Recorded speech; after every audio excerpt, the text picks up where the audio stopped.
Tradicionalmente existe a concordância dos pesquisadores que três principais monges atuaram em momentos diferentes da nossa região, né?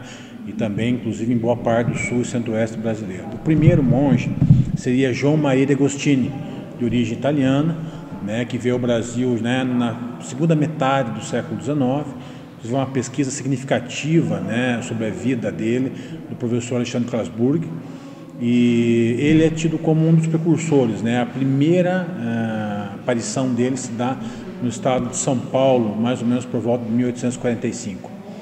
Depois, na região, com mais precedência, a gente tem João Maria de Jesus, né, que, segundo algumas pesquisas, teria uma origem turca, né, e andou pela região, né, se dizendo inclusive herdeiro, né, religioso do próprio João Maria de Agostini. O terceiro monge que aparece, né, no imaginário social e que participou efetivamente no início, né, dos primeiros movimentos que seria a Guerra do Contestado, no chamado Combate do Irani, foi, né, José Maria, que acabou morrendo junto, né, com o Coronel Gualberto na batalha, né, dos Campos do Irani. Isso já no início do século XX. Tradicionalmente são esses três monges, né, que são apontados como figuras mais específicas, né, dentro da história do contestado. Na nossa região, principalmente, os lugares santos ligados, né, aos monges, sejam quaisquer que sejam esses monges, porque há uma confusão muito grande. As pessoas acham que é um único monge. Na verdade, são três homens diferentes que viveram em tempos diferentes, mas a cultura popular se apropria deles de uma forma única. O professor Everton explica o motivo desses três monges terem se tornado lenda no imaginário popular. Eu acho que a questão está mais ligada ao mito, né, e à confusão que a sociedade, de uma forma geral, faz, acreditando que esses três monges, na verdade, seriam um único homem, um único monge. Como eu te falei, são três pessoas distintas, né? O primeiro deles veio, né, na segunda metade do século XIX, né, o João Maria de Agostini. O segundo monge, a partir de 1880, 90, há registros dele na região, que seria João Maria de Jesus. E o último, né, que morre na Batalha do Irani, isso já no começo do século XX, é João Maria. Então a ideia, né, da religiosidade, sobretudo a ideia de uma espécie de reencarnação que esses monges profetizavam, e que é muito forte no cristianismo primitivo, né, acabou cumprindo esse papel.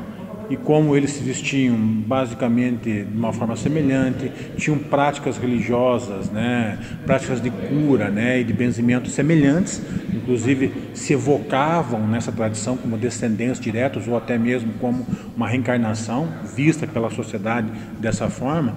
Eu acho que esse mito de um único monge, né, ele foi sendo construído e, como uma representação da cultura popular, ele foi sendo assimilado e repassado de geração a geração. Como eu também disse num outro momento, a cultura da religiosidade cabocla, através de homens santos, monges, benzedeiras, rezadeiras, né, é muito forte. O universo, né, de homens e mulheres que se dedicavam à cura religiosa, espiritual, na nossa região, pela ausência, né, de hospitais, né. É importante deixar claro que antes do século XX, a população brasileira, né, isso desde o período colonial, entendia que as questões de saúde física não se tratavam com medicina moderna, e sim com fé e com religião. O José Emílio de Carvalho, numa obra chamada Os Bestializados, deixa isso muito claro.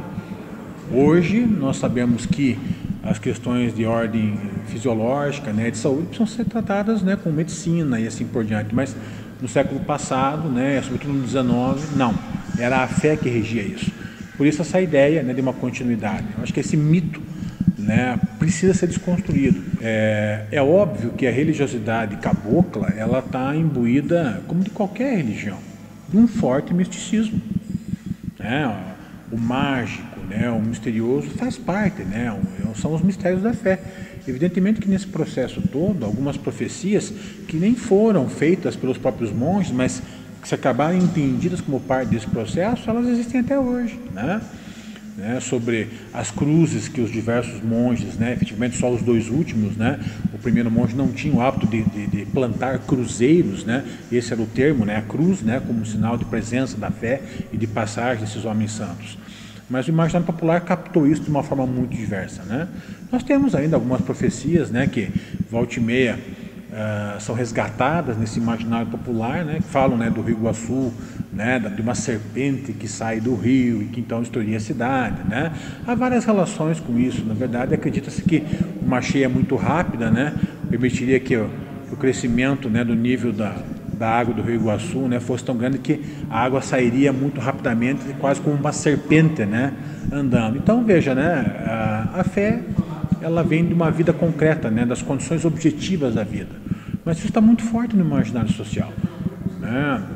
Eu acho a permanência de algumas práticas religiosas ligadas, né, a esse catolicismo rústico ou caboclo, né, como o batismo em casa, permanecem, né? E o resultado disso hoje na nossa região é um sincretismo, uma junção muito grande, né, de uma religiosidade indígena, africana, cabocla, com o catolicismo de origem europeia. Isso está muito forte na nossa região.